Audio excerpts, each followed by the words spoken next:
So, jadi hari ini aku kepingin bercerita pengalaman pribadi aku sekaligus review juga ya. Jadi pertengahan Maret aku tuh pergi jalan-jalan sekeluarga. Nah, dimana aku tuh yang sebelumnya nggak pernah alergi terhadap apapun, entah itu makanan, daging-dagingan, debu, atau apalah itu aku nggak pernah yang namanya alergi.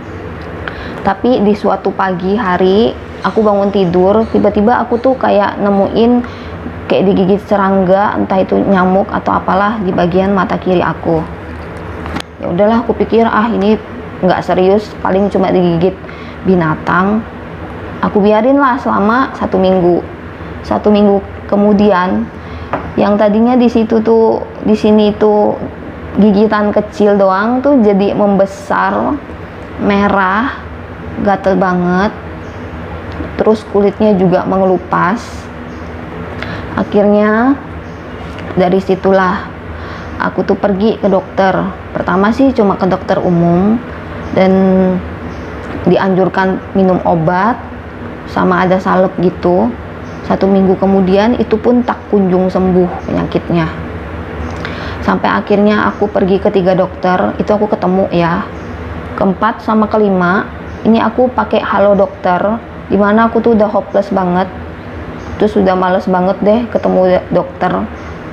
Dokter yang kelima yang dari halo dokter ini, dia bilang kayaknya kamu ini kena enzim atopik deh, dimana kondisi badan itu tidak bisa makan makanan yang mengandung protein seperti susu, telur, keju, daging-dagingan, itu nggak boleh sama sekali dikonsumsi.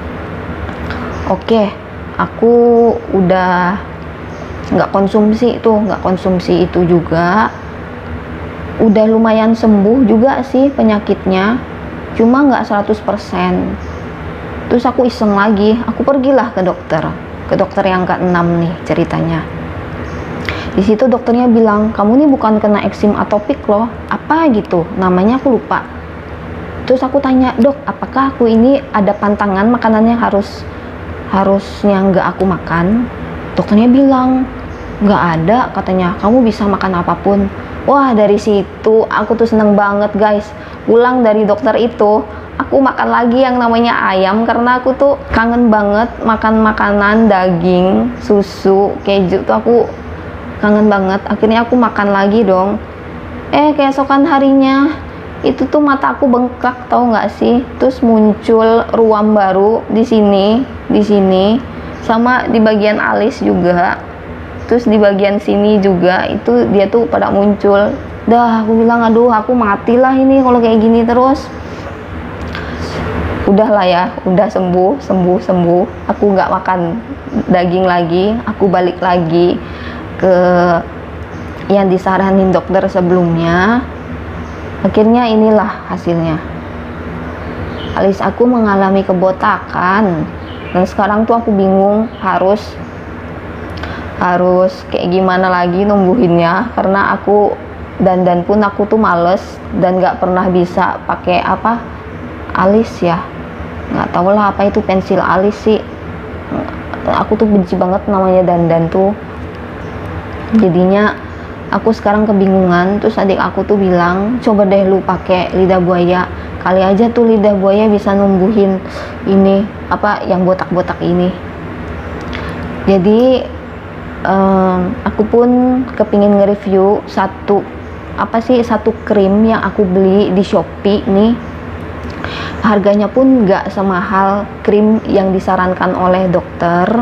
Nih, aku beli krim Cina, dimana krim ini tuh penjelasannya tuh bisa untuk panu, kudas, kurap, enzim, atau kalian digigit binatang pun itu bisa. Ini namanya si Pikang. Aku nggak tahu nih bagian belakangnya karena ini tulisannya terlalu kecil gitu. Intinya Pikang bla bla bla, aku nggak tahu. Intinya seperti itulah. Nah, karena aku pakai krim inilah, jadinya bekas-bekas luka aku itu, bekas-bekas ruamnya tuh bisa menghilang. Nanti aku akan sertakan fotonya dimana muka aku itu yang di bagian sini itu merah, di sini itu bengkak. Kalau yang di sini aku nggak ada fotonya sih, cuma sekarang di sini warna di sini itu kayak panuan gitu loh. Di sini putih, terus di sini warna kulit aku yang asli, di sini juga, di sini agak-agak putih gitu. Nih kalau kalian bisa lihat di sini tuh kayak ada bundaran putih gitu loh.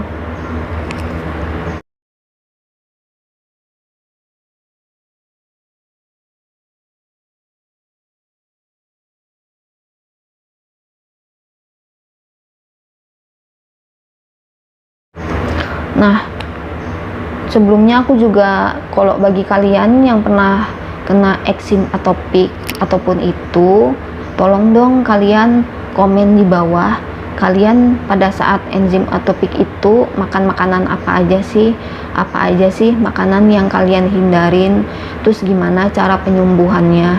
Soalnya kan sekarang lagi corona nih, aku tuh kepingin tes alergi gitu, cuma karena aku takut pergi ke rumah sakit, jadi aku akan hold dulu sampai keadaan benar-benar kembali seperti semula, baru aku akan melakukan tes makanan apa aja yang membuat badan aku ini bereaksi alergi gitu.